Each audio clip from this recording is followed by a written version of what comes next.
আমার নাম হলো শাম সুনার। আমি মারাঠি মহানগর পেপারে কাজ করি, চাকরি করি। আজ আপনার লেকচার শুনে আমি প্রশংসার ভাষাও হারিয়ে ফেলেছি, কিন্তু আমার এটা মনে হয়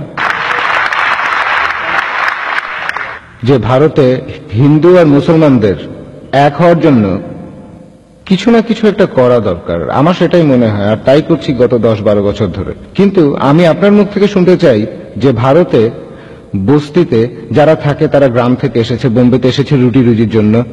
এই বস্তিগুলোতে যে হিন্দু আর মুসলমান আছে তারা একে অন্যকে অপছন্দ করতে পারে আর অপছন্দ করেও। এখন এই অপছন্দগুলোকে দূর করার জন্য আপনার কি মতামত? ইন্ডিয়াতে হিন্দু আর মুসলমান ধর্মের লোক কিভাবে একসঙ্গে পাশাপাশি থাকতে পারবে? ভাই, আপনি খুব সুন্দর একটা প্রশ্ন করেছেন। এই ব্যাপারটাতে আমার মতামত কি যে আমরা কিভাবে হিন্দু আর মুসলমানদের একতা আনতে পারবো, কিভাবে তাদের একত্রিত করতে পারবো, এর উত্তরে আমি বলবো আমার একটা ভিডিও লেকচার আছে হিন্দু ধর্ম আর ইসলামের সাদৃশ্যগুলো নিয়ে। আমি বোম্বে লেকচার দিয়েছি, চেন্নাইতেও লেকচার দিয়েছি, ইন্ডিয়ায় অনেক জায়গায় লেকচার দিয়েছি।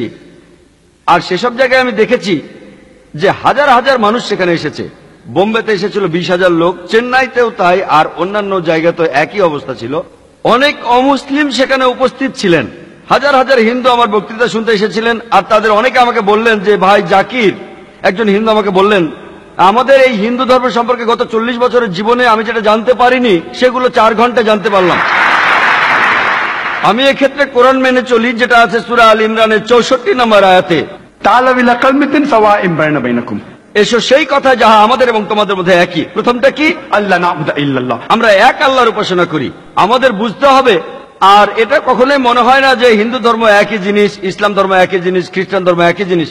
এই কথাটা ঠিক না। হিন্দু কোন পণ্ডিতকে মুসলমান হতে বললে তিনি হবেন না, কোন মুসলমানকে খ্রিস্টান হতে বললে তিনি হবেন না, খ্রিস্টান যাজককে হিন্দু হতে বললে তিনি হবেন না। একই জিনিস কোথায়? এগুলো মোটেই এক নয়। আমাদের মানতে হবে বেশ কিছু পার্থক্য আছে, তবে কিছু সাদৃশ্য আছে। আসুন আমরা সবাই অন্ততপক্ষে সাদৃশ্যগুলো মেনে নেই। পার্থক্যগুলো না হয় থাকলো, আমি যেটা বলি যে আমাদের ধর্মগ্রন্থগুলোর মধ্যে হতে পারে সেটা ভগবদ গীতা, হতে পারে বেদ, হতে পারে উপনিষদ, বাইবেল, কোরআন। আসুন সাদৃশ্যগুলো দেখি, পার্থক্যগুলো নিয়ে আলোচনা পরে করব আমরা। তবে যে কথাগুলো একই, আসুন আমরা সবাই সেগুলো মেনে চলি।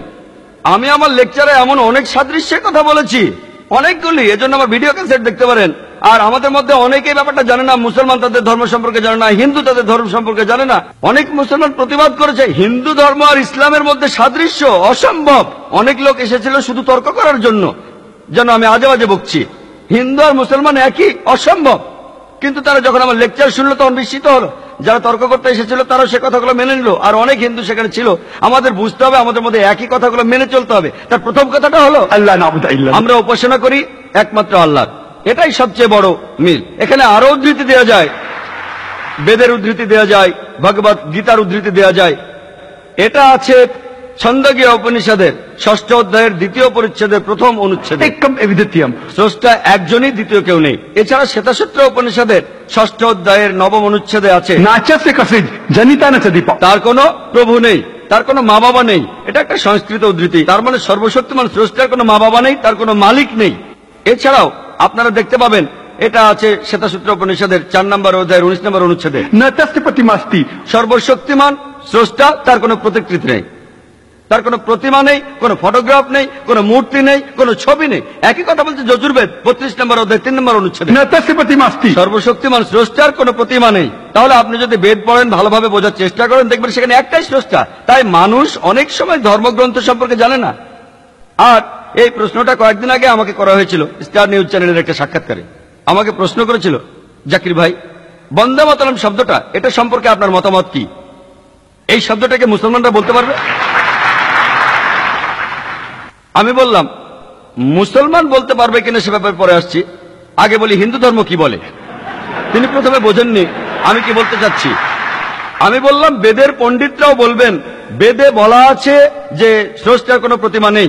তাই আপনি যখন বলছেন বন্দে মাতরম, অর্থাৎ এই দেশ আপনার মা, তাকে স্রষ্টা বলছেন। এখানে পণ্ডিত লোক, আমি সাধারণ মানুষের কথা বলছি না যারা ধর্মগ্রন্থ সম্পর্কে বেশি কিছু জানেন না। তবে পণ্ডিত কাউকে জিজ্ঞাসা করেন, তিনি বলবেন বন্দে মাতরম আর বেদের কথা পরস্পর বিরোধী। কারণ বন্দে মাতরম কম করে হলো 3 জায়গায় বলছে, আমি তোমার সামনে নতজানু হই, আমি তোমাকে পুজো করি। আপনারা দেখবেন আর্য সমাজ আর এছাড়া অনেক বিখ্যাত পণ্ডিত, তাদের মতে বেদের কথা অনুযায়ী মূর্তি পূজা করা নিষিদ্ধ। আপনারা দেখবেন ভগবত গীতার 7ম অধ্যায়ের 20 অনুচ্ছেদে আছে মূর্তি পূজা করা সম্পূর্ণ নিষেধ।